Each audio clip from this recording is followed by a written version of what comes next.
బాగా ఏం చేస్తున్నారయ్యా? సినిమా చూస్తున్నారు సార్. సినిమానా? ఏం బావగారు త్వరలో ఎలక్షన్స్ పెట్టుకుని తిరిగి సినిమా చూస్తున్నారా? నేను చూస్తున్న సంపూర్ణమో శ్రీమదాంధ్ర మహాభారతమో కాదు, నువ్వు కూడా చూసి తరించు.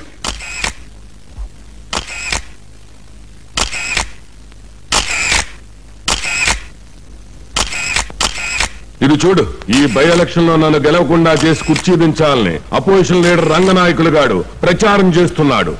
మీటింగ్ కి ఓటింగ్ కి తేడా ఉంటుంది బావా. ఓటికి వెయ్యైనా సరే ఇచ్చి నేను గెలిపిస్తాను. డబ్బు మన దగ్గర తీసుకుని ఓట్లా గెడ్డవాడికి వేస్తారు. ఓటులతో గెలవలేకపోతే బాంబులతో గెలుద్దాం. వద్దు, వీటన్నిటికంటే నాకు ఒక్కటే మార్గం కనిపిస్తోంది. ఈ ఉధృతాన్ని తట్టుకోవాలంటే ఇప్పుడు ఎలక్షన్ ఆగిపోవాలి. ప్రజలందరికీ నమస్కారం. పదవి మీద మోజుతో నేను ఎమ్మెల్యేగా నిలబడలేదు, కొద్దిదారిని ముఖ్యమంత్రి అయిన ఒక వ్యక్తిని ఓడించి ప్రజాస్వామ్యాన్ని బ్రతికించటానికి. కాబట్టి సారా నీళ్లకి చిల్లర డబ్బులకు లొంగిపోకుండా నీతికి నిజాయితీకి ఓటు వేయండి, న్యాయాన్ని ధర్మాన్ని కల్పించండి.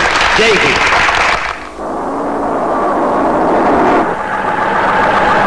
ఏం డ్రైవర్? రోడ్డు రిపేర్ లో ఉన్నట్టుందమ్మా. 6 గంటలకు రామాపురంలో బహిరంగ సభ ఉందయ్యా. వెళ్ళకపోతే పబ్లిక్ లో గొడవ అవుతుంది. ఎడం పక్క నుంచి వెళ్ళొచ్చు సార్, రోడ్డు బాగోలేదు. పర్లేదులే, పోనీ.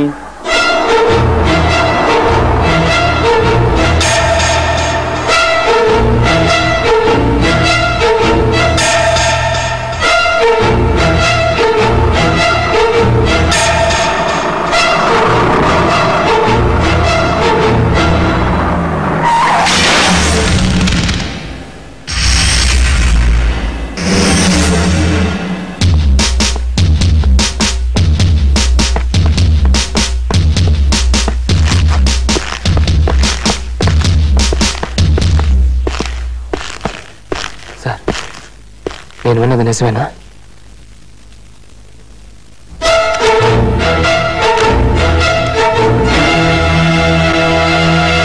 ట్రైనింగ్ పూర్తి చేసుకొని పాసింగ్ అవుట్ సెరమనీకి వెళ్ళబోతున్న సమయంలో ఈ విషయం శిరీష్కి ఎలా సార్ చెప్పడం? అదే నాకు అర్థం కావటం లేదు. అందుకే నిన్ను పిలిపించాను. చూడు సూర్య, డోంట్ టెల్ హర్ ఎనీథింగ్. ఏమీ జరగనట్టే ఫంక్షన్ పూర్తవగానే శిరీష్ని ఇంటికి తీసుకెళ్ళు.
బాధపడుతున్నారు.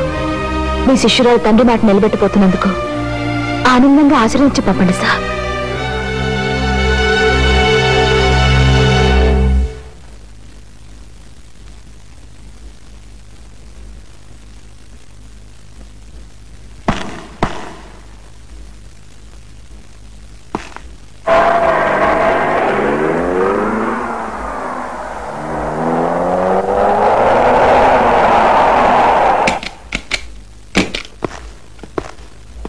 లోపలికి తీసుకురా. ఏంటి మా ఇంటి ముందు ఎంతమంది జనం ఉన్నారు? దండలు చేతిలో పట్టుకుని ఉన్నారంటే మా నాన్న ఎలక్షన్లో గెలుచుంటారు. చూసావా, మంచి జరిగితే అన్ని ఒకేసారి జరుగుతాయి.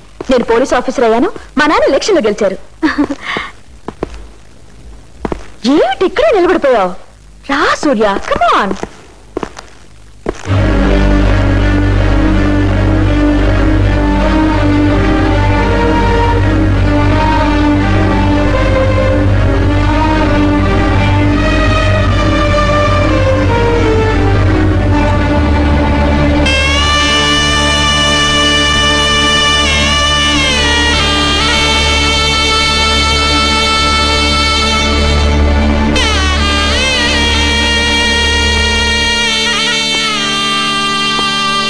ఎన్నికల ప్రచారంలో ఉండగా ఇలా జరిగింది.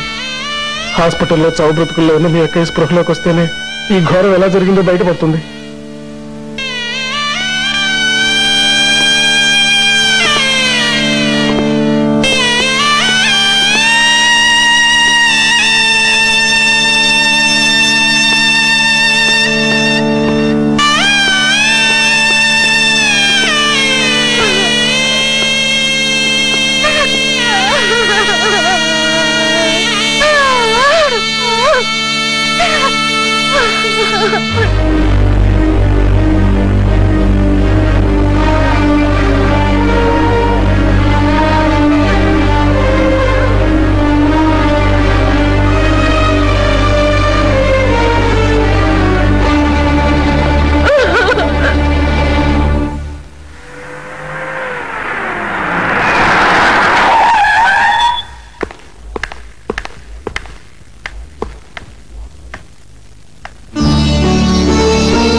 డాక్టర్స్ ఏమన్నారండి?